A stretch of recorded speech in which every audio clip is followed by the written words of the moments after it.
நண்பர்களே, இன்னைக்கு டே 24. இன்னைக்கு காலைல இருந்ததும் வேலையாக வெயிட்டை செக் பண்ணேன். 87 கிலோ தான் இருந்தேன். ரொம்ப ஹாப்பியாக இருந்துச்சு. அதுக்கப்புறம் வழக்கம் போல் ஓட்ஸையும் வாழைப்பழத்தையும் சாப்பிட்டுட்டு நேராக ஜிம்முக்கு கிளம்பிட்டேன். கிளம்புறப்ப தான் நண்பர் ஃபோன் அடிச்சாப்புல. இன்னைக்கு லேட் ஆயிடுச்சு, அதனால் என்னை ஆஃபீஸில் வந்து பிக்கப் பண்ண வா அப்படின்னாரு.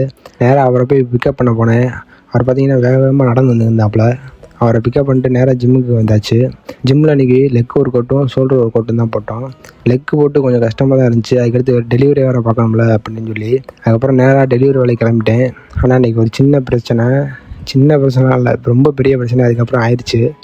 டெலிவரி பண்ணிகிட்டு இருக்கும்போது என்னோடய மொபைல் வந்து திடீர்னு ஆஃப் ஆகிடுச்சு. எவ்வளோ ட்ரை பண்ணி பார்த்தேன், ஆனால் ஆகலை. அதுக்கடுத்து நைட்டு நேராக ஷோரூம் கொண்டு போயிட்டு செக் பண்ணால் அவங்க என்ன சொல்லிட்டாங்க, ப்ரோ இன்றைக்கி டைம் ஆகிடுச்சு, நாளைக்கு கொண்டு வாங்க அப்படின்ட்டாங்க. சரி அப்படின்னு சொல்லிட்டு நான் திரும்பி கிளம்பி வந்தேன். கிளம்பி வந்த பிறகு வீட்டில் வந்து பார்த்தா சார்ஜ் போட்டு பார்த்தேன், திடீர்னு ஆன் ஆயிடுச்சு. அப்பாடா பிரச்சனை முடிஞ்சிடா அப்படின்னு சொல்லி கொஞ்சம் சந்தோஷப்படுறதுக்குள்ள மறுபடியும் ஆஃப் ஆகி தொலைஞ்சிருச்சு செல்லு. அப்புறம் என்ன பண்ணுறது, நேராக வச்சுட்டு சரி நாளைக்கு சர்வீஸ் சென்டரில் போய் என்னன்னு காப்போம் அப்படின்னு சொல்லிட்டு ஃபோனை வச்சுட்டு படுத்து தூங்கிட்டேன். நாளைக்கு சந்திப்போம், பாய்.